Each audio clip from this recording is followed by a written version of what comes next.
The only people that have a problem with your boundaries are the ones that benefited when you didn't have any. Ooh-wee. That's a word right there. That is a word.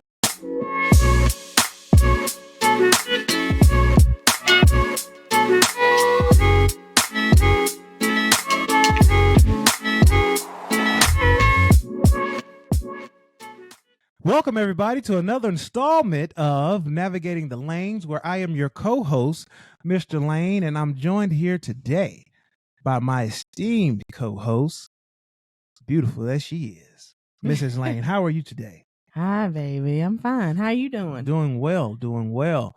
Hope everybody out there in YouTube, Facebook, and any platform that we may be putting this on world is doing just as fine, if not better.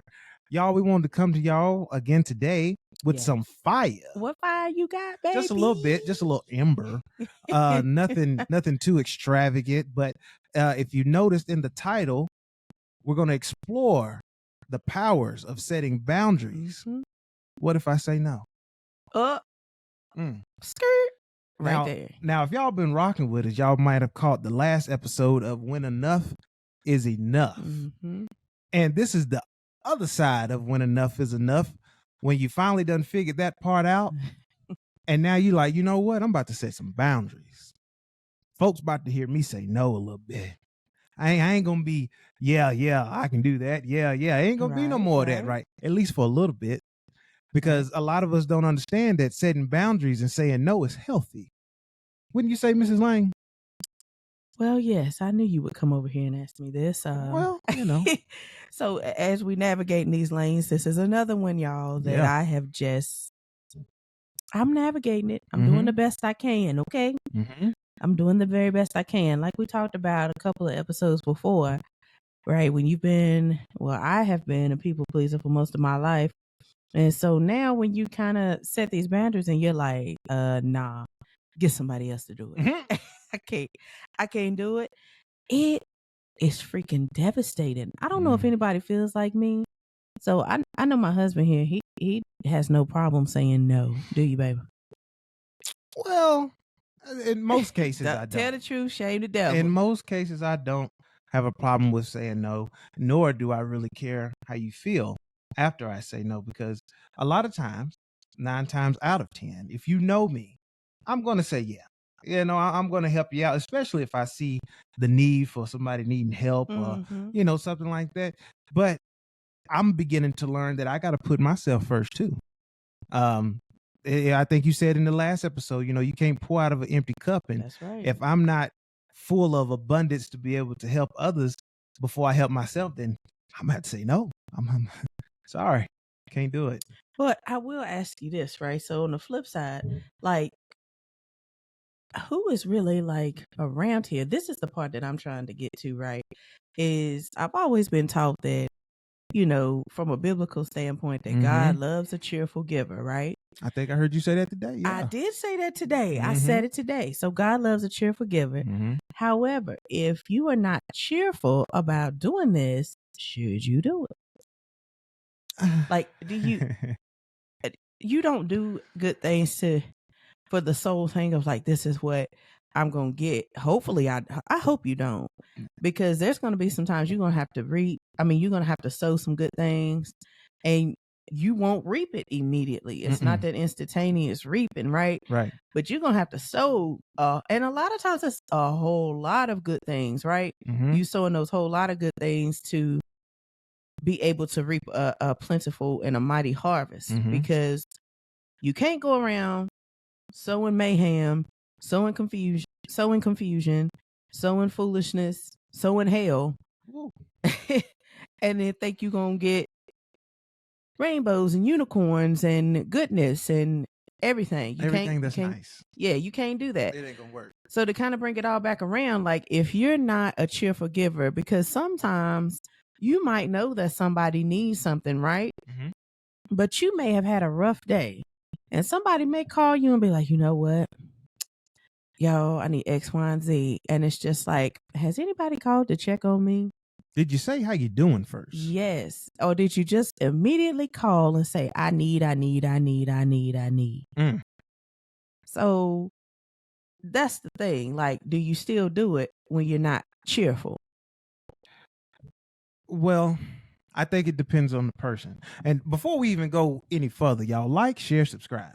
Okay? Yes, please do. Like, share, subscribe. Come on in the house, wipe your feet off, and let's have a sit down. Come on in the room. Show enough.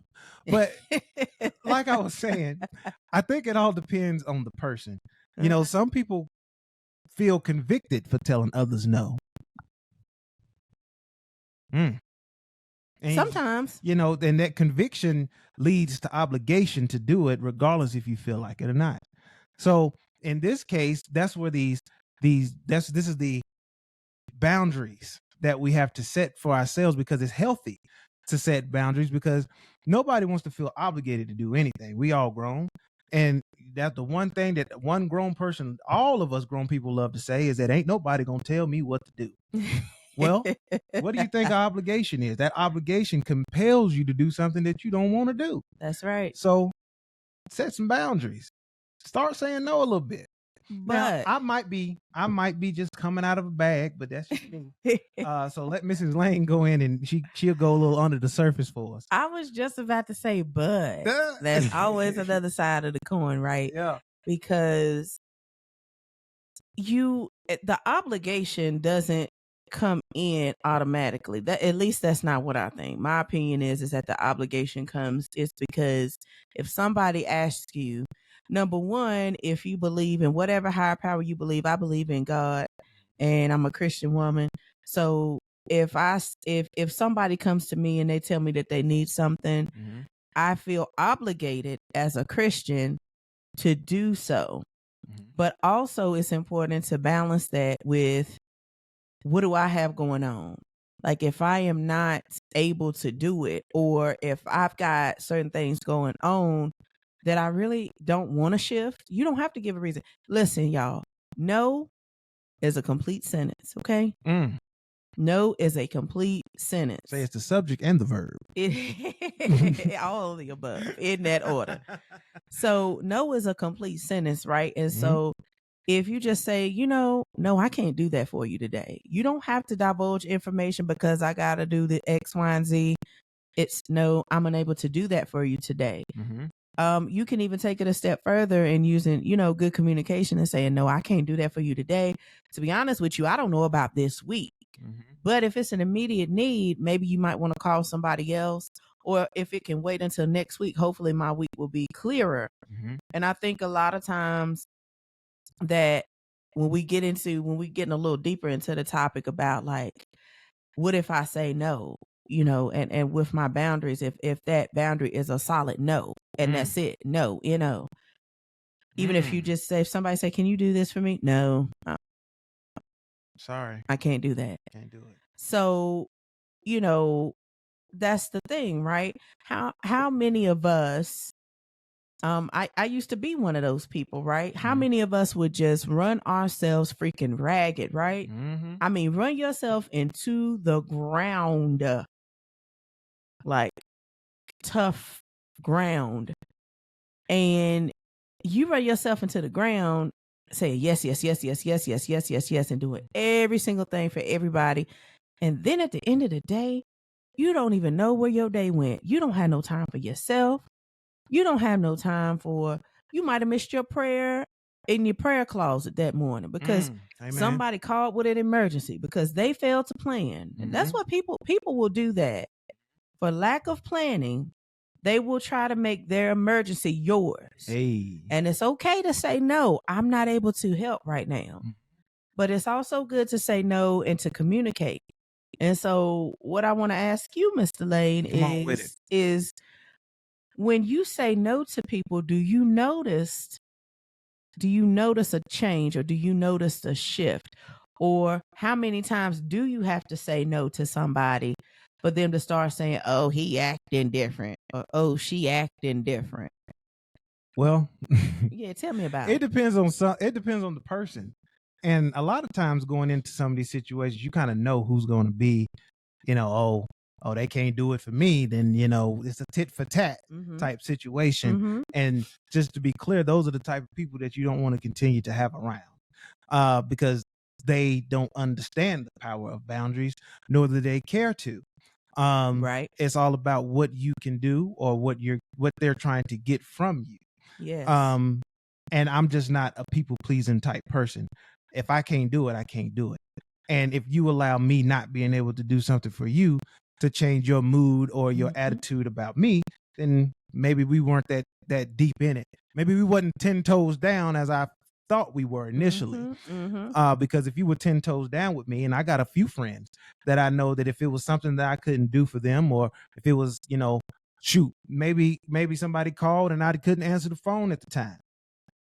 Maybe I'm somewhere doing, spending time with my wife, spending time with myself. And like I said, maybe spending time with my dog, Not the dog again. But either way, it don't matter what I'm doing. I just can't do it for you at that moment in time. And only thing I need from you is your understanding of that I can't do it. I shouldn't be required to give an explanation of why I can't do it because it's my time. And you are asking me for my time. So if I'm unable to utilize my time in helping you, then we just keep it moving. And hopefully next time that you need me, I can do it. Well, see, this is the thing, right? This is where it goes into like effective communication, because I don't think that you necessarily have to say, I can't go and pick you up from the airport because I'm going to be in the bed asleep. It's 4:00 in the morning. I don't have to get up that early. Shout out to Miss Tabitha Brown. That's my business. That's my business. I don't think you're right, because that's our business, right? But I don't think that you should have to say that. But I do think that it's effective communication for if you say no, that's cool. Or I always tend to, in my journey now with saying no, I always try to offer an alternative. I'll say, well, no, I'm unable to do that. I won't say why necessarily, but I'll say, well, maybe later this week, or maybe later, next week, something like that. I'll try to always like meet you halfway.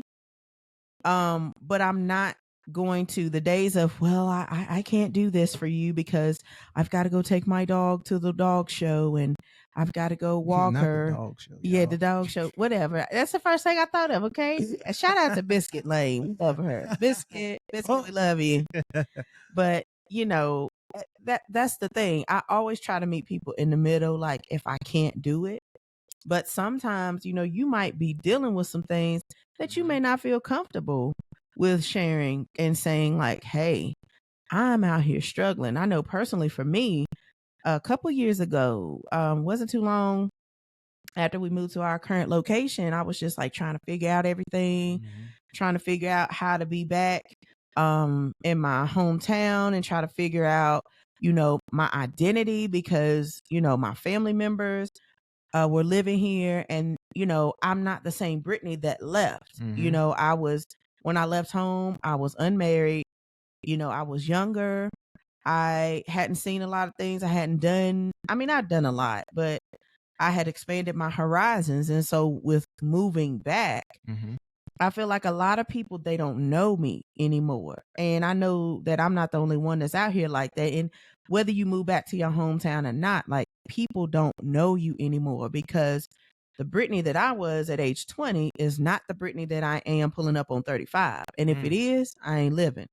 So, that's the thing, right? Is that just trying to balance everything. And so I think a lot of times, this is strictly for my people that, this ain't necessarily got to be like about marriage or whatever. But if you've ever moved away and then you've come back, whether it's to visit, whether it's to live in your hometown, and it's like people are used to the way that you were. So, I had people around me that were used to me saying, yes, yes, yes, yes, yes, yes, yes, yes, yes. What can I do for you? When you need me to do it for you? When? This and that. And then I'm barely resting. I'm not taking care of myself. I'm not putting the time in that I want to put in for myself. And so that's the thing, is that as you grow and as you evolve, people kind of want to keep you in that box of where you've been doing it. So why can't you do it now? So what do you do? Yeah, hold up. Like, what do you do in those instances where people are like, Well, You been doing it. Why not now? in the famous words, Jay-Z, allow me to reintroduce myself. My name is okay. Never mind. I was about to get ratchet. Let's get ratchet. I got to reintroduce myself because I'm no longer in that box. Mm-hmm. Especially when you've branched off, and it don't even matter if you've moved 20 minutes down the road. That's right. And you've experienced something different. Right. That's something, and that could be something that those same people may not have experienced, but you're going to come back different. Yes. And you have to reintroduce yourself and allow and let them know what you're not going to take. Mm-hmm. You got to let them know those new boundaries in which you've started to establish. Because I know me, I'm not the same person that I was, back in 704. I'm not him. Mm-mm. I've grown, I've progressed, I've learned things, I've seen things. There's a whole bunch of things that has went into my growth that shows me that I'm not the same as I used to be. Mm-hmm. And for those that think that I am, allow me to reintroduce myself. My name is Edwin, and I no longer deal with the things that I used to. Yeah. Come on, Edwin. Something like that. That's true, because when you start saying no and then you stop co-signing on foolishness and everything else, like, watch. And so that's the question that we want to pose to everybody today. What you got? Is what happens when you say no?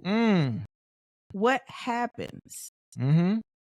Literally, because, I'm a wife. I've been a wife for almost 7 years, mm-hmm. Woo woo. Yeah, woo woo. That's my husband sitting beside me, right? No surprise. But when my husband tells me no, I'll be like, hold up. Devastating. Yes, I am devastated. I am devastated. But as I grow and as I learn, sometimes it's warranted. I'm sorry. Could you say that? Say that again for the people in the back. I don't think they heard you.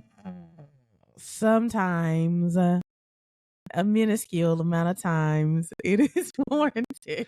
We didn't need the minuscule. We just need to know that it was warranted. A win is a win. Yeah, we'll take that. A win is a win.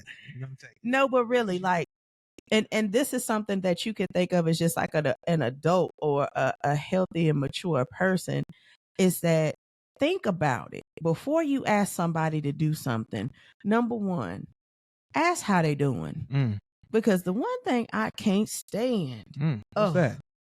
Is if I have not talked to you in months, a year, if I don't even fool with you like that, number one, if I don't have your number in my phone. What? If I don't have your number in my phone, why are you calling and asking me for a favor? You ain't even asked how I'm doing. You ain't even asked, hey, Brittany, you all right? Nothing. You hadn't said a word, Not right? A word. But you know who to come to when you need something. And that's not the way you rock and roll, because you don't fumble with people like us two. And I know those of you that are watching this, y'all know. You know when you a good person, when you a good friend, when you a good human being. Yeah. Like us two, like y'all that are watching. Come on. Like, don't fumble the bag. Because if you fumble the bag and we deuces, we out of here, we peace out on you, your life is going to be different. Because when you got those ride or dies and when you got those good people by your side, and if you screw it up, that's on you, baby. That's on you, baby. So, that's the one thing that really grinds my gears. Yeah. Like, at least ask about me. At least make me think that you care about how my mental health is going. Or you care about, hey, I ain't seen you in a minute. But they know who to come to ask for the things that they need. Absolutely. But they never come to you when you need them. Watch those type of people. Absolutely. Watch them. And see, Mrs. Lane gives you a little more rope than I do. Yes, I give you a lot more. Just simply because if you're not in my messenger thread, if we ain't text in a few months, don't call me. I can't help you. I'm the last one that you need to call. Well, Point blank, baby. period. Because at the end of the day, we don't communicate, and if we don't communicate at least some of the time to have some type of camaraderie together before you come asking me for something, don't call me. Call on the Lord. I say this in every episode when we talk about things like this. Call on the Lord. He is going to come and help you a lot sooner than I will. Well, I'm sorry, but he's dead serious with this too. Dead serious. Dead serious. And I think one of the things that we have to really think about on those days is like when you say no, because we all know people that will bend over backwards to do things for others, whether that be for validation. Shoot, I did it. Do you know how much time, how much valuable and precious time Very valuable. that Brittany, wasted with people that didn't even give a hoot about me? She didn't want to say hoot, but y'all knew what she meant. You knew what I meant. Yeah. Hey. I'm telling you, people that as soon as you get up and leave the room, they gonna talk about you. Yeah. Ooh, she done got big. Ooh, she done got dark. Ooh, she done this. And if you done said any of them, never mind. Never mind. That's See, right. I about got husky with my baby. Hey, that's all right. Y'all ain't gonna do that. That's it. But you know, I've wasted too much time being in environments like that. Yeah. I've wasted too much time. So I'm gonna tell you like this. Don't do it. Don't do it. Don't fumble the bag when you got good people like us. Don't fumble the bag when you got good people like yourselves. Those of you that are watching this, I know somebody got to resonate with this. Somebody has got to, because somebody always has you on their speed dial when they in trouble. But when the times is going good, they with everybody else. Don't call and check up on you. Don't say nothing. But when they get in some trouble, who they gonna call? It ain't the doggone Ghostbusters. I tell you that. It ain't the Ghostbusters. No, they gonna call on you. More than likely, it's you. They gonna call on you. Your number will be found. Yes. Your name will be found in the messenger thread. Yes. Any type of communication to get you. Yes. You will be gotten. You will be the chosen one that day, and not in the best way. But then that's up to you with those boundaries, hopefully that you have installed, to sit and wonder, what if I say no? Yes. Will they still love you? Did they love you to begin with? Let's talk about that. Oh boy. Did they love you? Most people, let me tell you this. Then we're gonna try to we're gonna wrap this up in a minute. But like, share, subscribe. Yes, like, share, subscribe. But will they still love you when you say no? Will they though? Are they gonna talk about you like a dog? Are they gonna treat you differently? Are they going to scandalize your name? Not scandalize. Yes. Ooh-wee. Like, she knew she could have done that. He knew he could have done that. They knew they could have done that. That's that obligation right there. Yeah. And that's that non-respecting of boundaries. And, you know, I read things on Facebook all the time. And I think I ran across this, like the meme that says, the only people that have a problem with your boundaries are the ones that benefited when you didn't have any. Ooh-wee. That's a word right there. That is a word. The only people that get upset about your boundaries are the ones that benefited when you did not have them. So I don't care. I'm looking at somebody right now, and I'm looking at myself because I see myself. No matter what you do, if they love you, they're going to love you. Absolutely. You being your wholesome, human being, loving, kind self, the right people will love you. And if they don't, chuck the deuces. You going and running yourself ragged is not going to prove anything to anybody. Because the first time you say no, the second time you say no, they may even give you to the third time that you say no. But you say no too many times, all that good stuff that you done for them, out the window. It's going to be in somebody's group chat. You're going to be in the group chat. You're going to be scandalized. You're going to be talked about. That's what it is. Yeah. So don't waste your time. Time is too precious. Time is too valuable. Please don't waste your time. Yeah. Explore the power of setting boundaries. Yes. And say no. It's a complete sentence. That's Straight it. like that. That's it. It's healthy. A lot of people feel like it's rude or they feel slighted when you say no. Yes. But that's because it's just like the saying, they benefited from when you didn't have boundaries. Well, now that you do, now it's striking them the wrong way, but they'll be all right. It's for your health. Yes. Mm-hmm. Yep. That's all I got. That's all you got. That's all I got today. We didn't say a good word. Well, listen, everybody. Do like the title says and explore the power of setting boundaries. Yes, please do. And say no sometimes. It's a complete sentence. It's a complete sentence. The subject, the predicate, the noun, and the verb. Okay, English. Don't quote me on that. Anyway, it's been fun, y'all. Yes. And we really appreciate y'all pulling up. Remember to like, share, subscribe. Please do. Share it with a friend. Tell a friend to tell a friend. Tell a friend to tell a friend to tell a friend. And listen, subscribe. Subscribe. We know you watch. We see it. Yes. We see the analytics. We see the analytics. We see that you're watching. Mm-hmm. Just do us a solid. Just hit the subscribe button. Hit the thumbs up. So that we can continue to grow and give some of these gems and jewels to a lot more other people, Yes, because we really want to navigate the lanes with the whole world. Navigating the lanes. That's it. That's all. That's all I got, baby. That's it. All right. Well, until next time, everybody, we're going to navigate them lanes together. We out. Catch you on the next one.